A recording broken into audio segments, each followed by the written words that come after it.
올해도 감사하게 또 원로 목사님 오셔서 저희 청년들에게 귀한 가르침 주시기로 하셨는데, 이제 목사님께서 처음에 좀 청년들에게 주시는 말씀들, 또 하시고 싶으신 이야기들 해주시면서 그 다음에는 조금 더 편안하게 또 질문하고 대화하는 방식으로 진행하려고 합니다.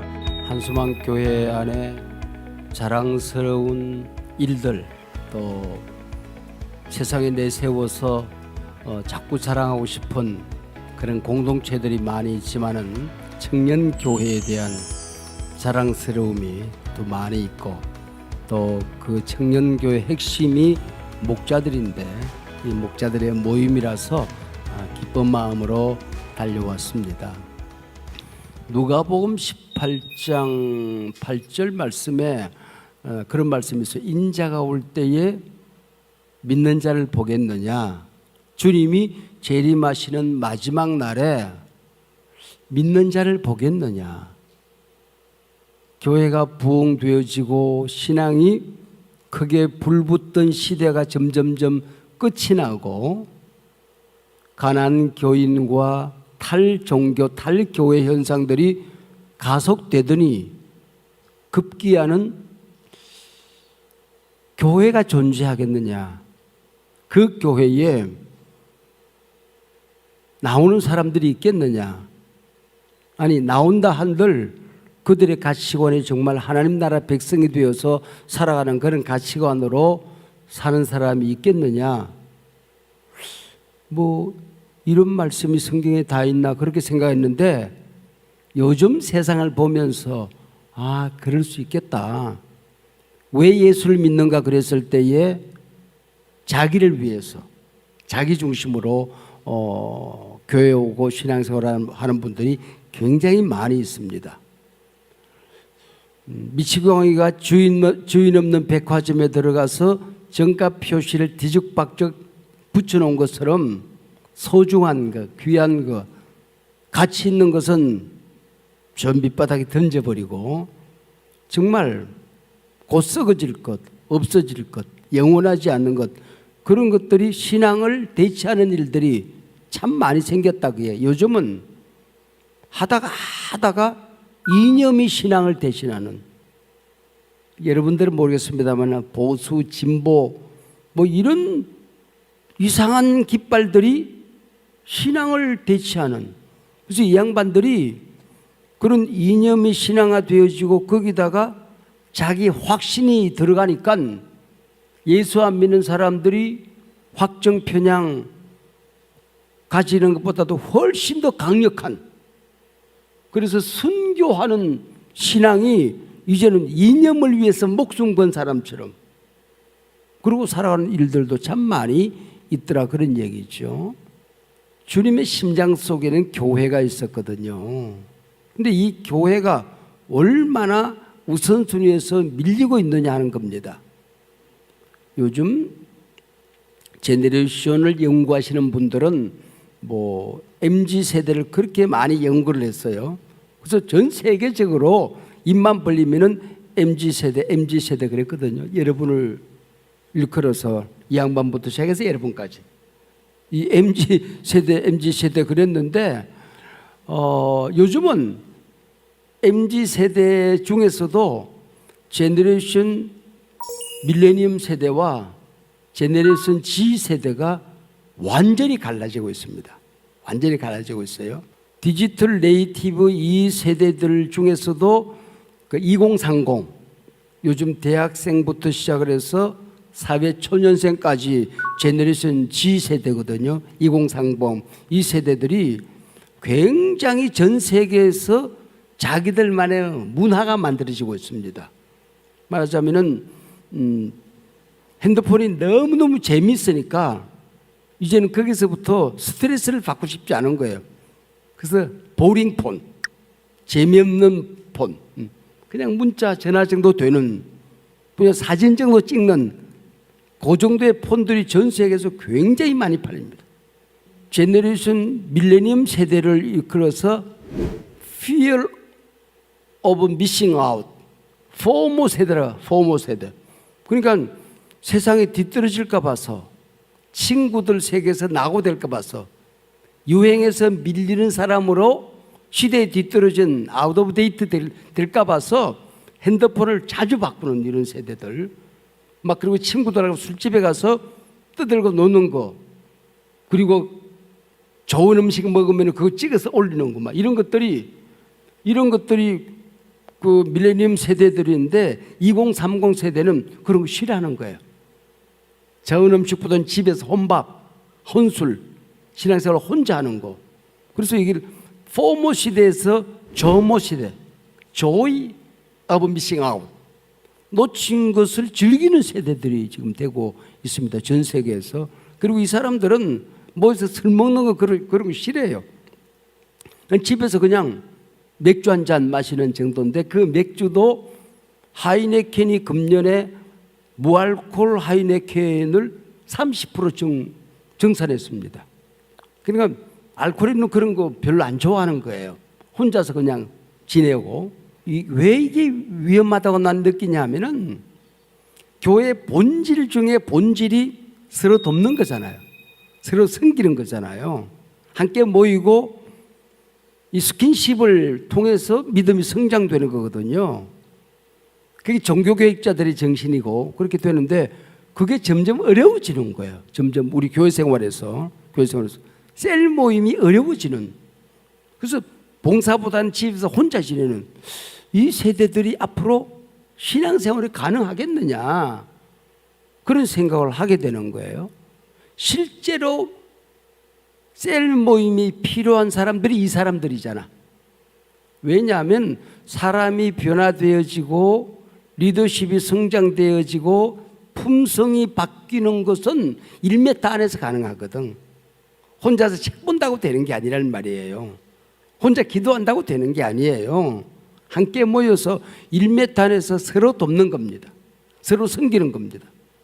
리더십과 품성이 가장 잘 성장되는 게 누군가로부터 도움을 받고 누군가를 도와줄 때거든요. 내 스승이 있고 멘토가 있고 내가 누군가를 멘토링 하면서 내가 성장되는 게 이게 가장 귀한 믿음의 성장이, 그게 신앙의 원리가 그게 있는 거거든요. 그런데 요즘에 이 조모 세대들은 이런 것들이 점점 어려워지는 거예요. 그렇지 않아도 MZ 세대들 가운데 많은 사람들이 나는 교회에 실망해서 떠난 줄 알았어요. 연구해 보니까 자기 열정이 식어서 떠난 사람들이 이 가난한 교인들이고 이게 탈종교 시대 사람들이에요. 뭐 목사님이 설교 못해서 떠나간 사람들이 아니더라고요. 그러면은 이 저모 세대들, 제너레이션 이 G 세대들 이거 앞으로 어떻게 될까? 그리고 그 이후에 태어난 MZ 세대가 이제 알파 베타 끝났잖아. 이제 G 세대니까 그때부터 태어난 세대는 이제 알파 세대잖아. 알파 세대 핸드폰 손잡고 태어난 세대들이니까 이제 이 세대들은 좀 훨씬 더 또 다른 세계를 살 것이고 2025년 금년부터 태어난 세대를 베타 세대라고 그러죠. 베타 세대. AI 손잡고 나오는 세대입니다. 그래서 전 세계에서 이 지구촌을 가장 빛의 속도로 빨리 바꾸고 있는 게 인공지능 AI거든요. 인공지능 AI가 모든 영역에 지금 다 들어가잖아요. 전쟁도 걔들이 할 것이고 집에 있는 모든 것들도 이제 걔들이 다 지금 지배하고 있잖아요. 나 같은 사람이 혹시라도 혼자 집에서 살게 되면은 AI하고 산다니까. 우리 애들하고 사는 게 아니라는 말이에요. 내가 휠체어 타고 다니면은 걔들이 내를 휠체어에 앉히고 내려주고 잠자리 재고 목욕시켜주고 걔들이 다 할 거예요. 그리고 걔들이 밥 다 해주고 밥 차려줄 거고 이제 그들하고 친해져야 되는데 그런 사이에 신앙이 설 곳이 없어지는 2030 우리 청년교회 중심 멤버가 된 이 사람들에게 신앙생활에 가장 큰 위기는 셀이다. 저는 그렇게 생각해요. 셀 모임이 되겠냐? 이들 가운데 셀 리더들이 얼마나 나오겠냐? 나오겠냐? 지금까지 쏟았던 열정보다는 셀을 지키고 셀을 발전시키기 위해서 우리가 2배 더 노력해야 되는 그런 세상이 오지 않았나 그런 생각해요. 그래서 내가 옛날에는 성경이 있다가 내가 좀 이해가 안 되는 몇 개가 있었어요. 마지막 때 인자가 올 때에 내가 믿는 자를 보겠느냐. 교회 앉아있는 자 중에서도 쟤들이 진짜 믿는 자일까? 구원받은 자일까? 하나님 나라 가치관으로 삶을 기뻐하는 자들일까? 내가 염려가 된다. 우리 예수님이 말씀하던 그때가 바로 지금이 아닐까 그런 생각을 저는 하고 있어요. 그래서 우리 교회의 이 비전은 주님의 심장 속에 있는 그 교회, 가장 본질적인 교회, 개혁자들이 목숨을 걸었던 그 교회를 회복하기 위한 몸부림인데 우리가 지켜야 된다. 우리 청년들이 지켜야 된다. 그런 마음으로 저는 외치고 있고 오늘 또 그런 우리 비전을 나누기 위해서 방문을 했습니다. 불러주셔서 감사합니다. 네, 감사합니다, 목사님. 네. 이 자리에 있는 청년들에게 목사님이 처음 목장교회를 이제 셀을 또 그걸 목장으로 만드시면서 품으셨던 이 목장은 이렇게 돼야 한다.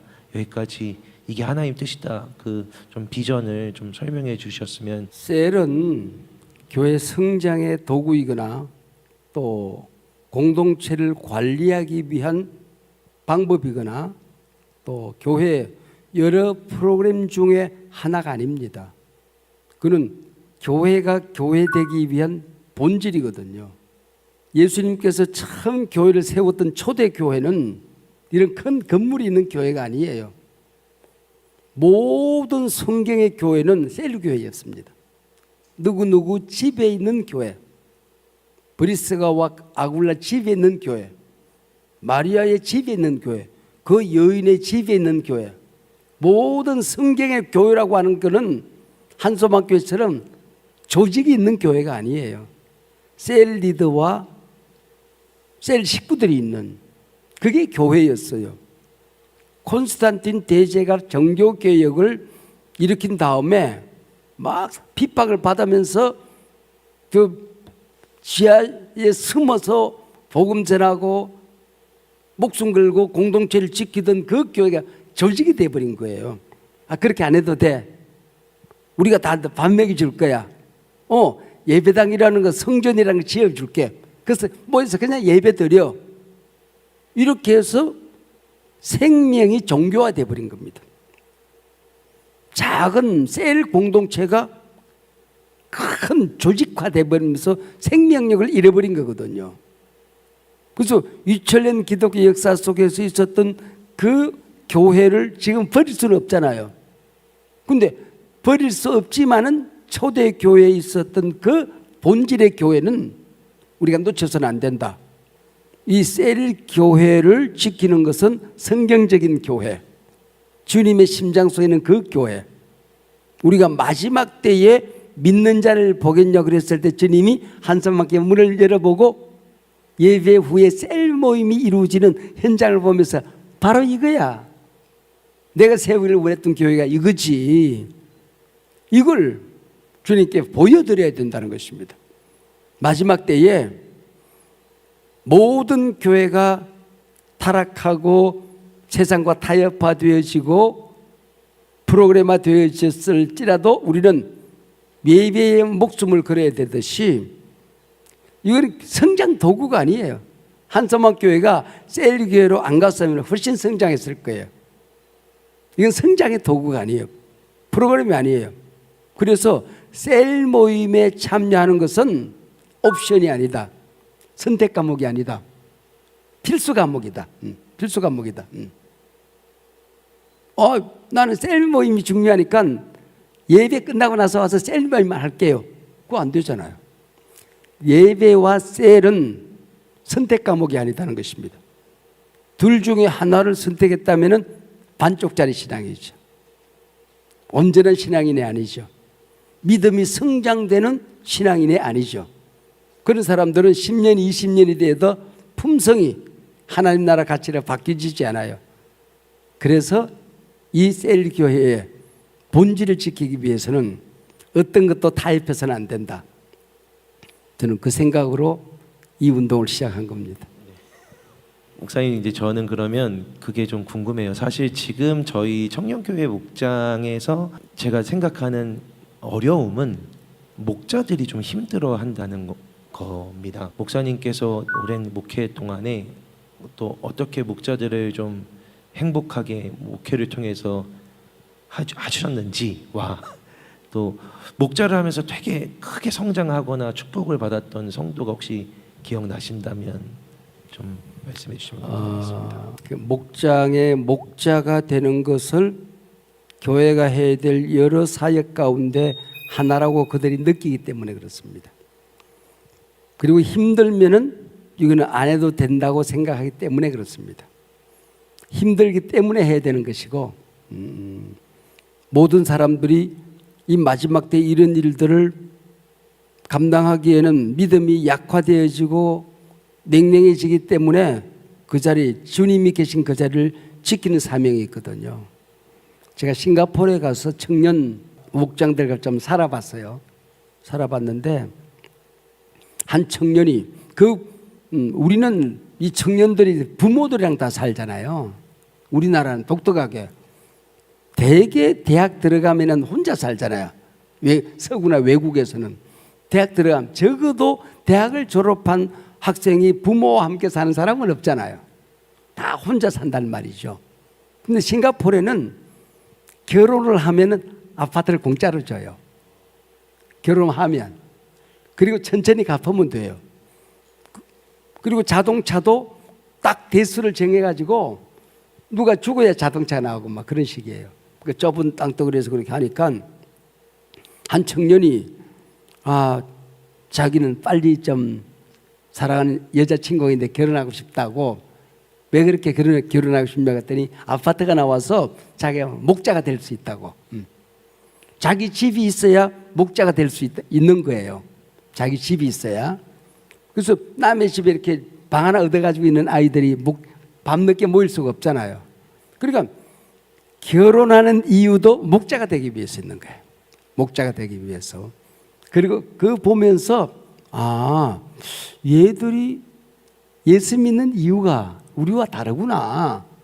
그 생각을 했거든요. 우리 부모가 장애인 아이가 태어났을 때에 휴가 간다든지 밖에 가는 걸 모든 걸 포기하고 그 아이 하나를 키웠을 때에 교회를 세운 외영모 목사보다도 그 장애인 한 아이를 평생을 헌신했던 애기의 엄마의 헌신을 작다고 얘기할 수 없잖아요. 하나님 나라에서는 그게 가치가 있는 거잖아요. 그래서 교회에 부적응 아이, 품성이 안 돼 있고 성격이 삐뚤어져 있고 믿음이 없고 말만 하면 부정적이고 그 친구 하나를 위해서 헌신했던 내 생애가 회사를 설립하고 나라를 세우고 목사가 되어서 하나님 나라를 세웠던 것보다도 작은 사회가 아니잖아요. 하나님 앞에 가면 그것이 얼마나 귀한 것인가를 그들이 알게 된단 말이죠. 야, 하나님이 상급을 나한테 주셨네. 청년부를 거쳐가는 하나의 과정 정도로 생각하니까 그렇게 되거든요. 목자가 되기 전에 비전의 공유, 가치의 공유, 성경적인 교회라는 공유가 먼저 돼야 된다. 목장을 하지 마라 그러면은 차라리 내 목숨을 거두가라 막 이래야 되는 거예요. 무릎 금식하면 데모해야 돼. 내 목자 자리를 뺏지 마라. 김동준은 물러가라 막 이렇게. 그만큼 이게 가치 있다고 하는 것에 대한 가치 공유가 안 돼 있어서 그런 거예요. 문제가 있는 셀 멤버 한 사람을 치유하고 그 사람을 섬겨주는 것은 한섬학교를 세운 유영범 목사보다도 그 사역이 작지 않다. 우리 주님은 그렇게 말씀하신다는 말이에요. 그걸 우리 목자들이 알아야 되는 거란 말이죠. 이런 시간들이 소중한 시간이에요. 이런 비전을 공유하는 시간들이 소중한 겁니다. 하나님 나라 가서 그 영혼 하나를 살린 게 천국에서 막 아파트촌 하나 다 받는 거야. 자, 목자들에게 되게 어떤 위로가 됐으면 좋겠어요. 힘든 목원들 하나를 위해서 내가 애쓰고 수고하는 시간이 헛된 시간이 아니라 정말로 교회 하나를 세우는 것 같은 하나님 보시기에 가장 영광스러운 시간이었다라는 그런 것들을 오늘 목사님 통해서 또 알려주시니 많은 위로가 되기를 바랍니다. 마지막으로 또 목사님께 여쭤보고 싶은 게 목장에서 하는 기도, 목장이 만들어내는 어떤 그 중보기도와 목장이 품은 기도가 얼마나 큰 힘과 능력을 갖고 있는지, 어떤 의미인지 좀 목사님 알려주시면 감사하겠습니다. 혼자서도 기도하고 교회 예배 시간에도 기도하지만은 우리 주님께서는 두세 사람이 내 이름으로 모인 곳에 내가 그 자리에 함께 할 거야. 그래서 그 공동체가 하는 기도를 주님이 굉장히 기뻐하거든요. 우리가 공동체에서 기도하는 게 아니면은 예배 시간에 하는 기도는 굉장히 형식과 틀에 맞는 기도를 하게 돼요. 순서에 따라서 기도하게 돼요. 혼자서 기도하는 것은 되게 이기적인 기도예요. 어떤 사람은 자기 기도조차도 할 수 없는 연약한 지체가 있어요. 그때에 정풍병이 든 사람을 네 사람의 친구가, 유대나라는 지붕이 이렇게 비늘처럼 되어 있으니까 그걸 걷어내고 정풍병자를 천장에서 달아내리잖아요. 그때에 이 사람의 믿음이 아니고 친구들의 믿음으로 이 병든 자를 고치고 믿음이 구원받았다, 그렇게 얘기를 한단 말이죠. 그래서 정말 진정한 기도는 이웃을 위한 기도거든요. 그리고 이웃을 위해서 기도하고 나면은 기가 막힌 게 그 사람을 위한 응답이 내게 되는 거야. 축복을 해라. 근데 그 사람이 합당하지 않으면 그 복이, 빈 복이 너한테 갈 거야. 그래서 합당하지 않은 사람만 골라가지고 복을 빌어야 돼. 그래야 다 나한테 오잖아. 그게 소그룹 안에서 셀 안에서 이루어진 기도군요. 기도다운 기도를 하는 사이에 내게 권세가 있는 거야. 기도의 능력이 나타나기 시작해. 기도의 권능이 있기 시작해. 이 목장 안에서 이웃을 위해서 기도하는 사이에 내 믿음이 성장하고 기도의 능력이 나타나고 주님과 내가 가까워지는 사람이 되는 거거든요. 이기적인 인간이 이타적인 인간으로 가잖아요. 그런 면에서 이웃을 위한 셀 안에서의 기도는 성경에 있는 모든 기도 가운데 어뜸이 되는 겁니다. 네, 감사합니다. 여러분, 목장에서 특별히 이렇게 기도하면 나한테 돌아오겠다 싶은 사람들을 위해서 안 나온 지 오래되고 특별히 카톡 보내도 답 없는 사람들을 위해서 기도하는 게 복되다 라는 사실 좋은 팁으로, 목장이든 요즘 질문하고 싶은 것들, 궁금한 것들이 혹시 있다면 여러분, 이런 청년교회가 목장에 대한 시스템을 다시 좀 필수적으로 모든 청년들이 다 목장에 들어가야 하는 그런 뭔가 필수적인 시스템으로 바꿔야 하는 건지, 어떠한 방향성을 가지고 좀 더 접근을 하면 좋을지가 좀 되게 고민이 좀 되게 되었습니다. 행정으로, 프로그램으로, 제도로, 조직으로 본질이 되고 모든 사람이 그 셀에 들어가도록 만드는 것은 의미가 없습니다. 자발적으로 하는 것은 맞았는데 그것이 너무 나이브한 자발이 돼버리고 마는 거예요. 우리 작년도 마찬가지예요. 끊임없이 본질이고 이거는 중요하고 그리스도인이 마땅히 가야 될 길이고 교회의 핵심이라고 하는 것을 계속해서 나누면서 그 셀 모임이 1년에 하나가 늘어도 가치가 있는 것이고 1년에 한 명이 들어도 가치가 있는 것이지, 자 내년부터는 반드시 셀에 들어가야 됩니다. 너 제1셀이야. 이 출석 내. 이런 것은 주님의 본질과는 전혀 관계가 없는 것이다. 계속해서 설교와 성경 공부와 이런 세미나와 어떤 그런 걸 통해서 가르치고 본질을 가르치고 중요성을 인식하게 하고, 그래서 하나님 나라 가치를 가지고 이 일들을 하게 될 때에 셀이 줄어들 수도 있어요. 조직적으로 하는 것보다. 그래도 그 셀 하나가 청년교회를 살릴 겁니다. 본질로 사명으로 성경적인 하나님 나라 가치로 이것이 모이기 시작해야 된다 그래. 목장 모임하면서 항상 든 생각이 저 자신에 대한 능력에 대한 의심이 항상 들어서 목자가 가져야 하는 능력이나 성품에 대해서 목자가 가져야 되는 그런 품성과 가치는 얼마든지 다양하고 은사도 다양할수록 좋고 또 돈도 갈수록 좋지요. 가장 중요한 것 중에 하나가 우선순위거든요. 인생은 선택이잖아. 가치는 선택이잖아요. 그래서 무슨 학교 공부하기 위해서 바빠요. 공부는 중요하고 이거는 안 중요하다는 얘기잖아요. 그러니까 그 사람의 가치관, 그 사람의 중요성, 그 사람의 우선순위. 나는 프라이어리티 넘버원이 신앙이다, 교회다, 예수다. 그러고 나면은 이것만을 위해서 바쁜 거죠. 다른 것은 덜 바쁜 거잖아요. 우선순위가 항상 교회 중심으로 예수 중심으로 되어 있는 품성 이런 거. 그리고 섬기다 보면 은사를 주어요. 기도의 은사, 사람을 배려하는 은사, 섬기는 은사, 작은 일에 정말 영적인 일에 소중한 것에 행복해 할 수 있는 은사.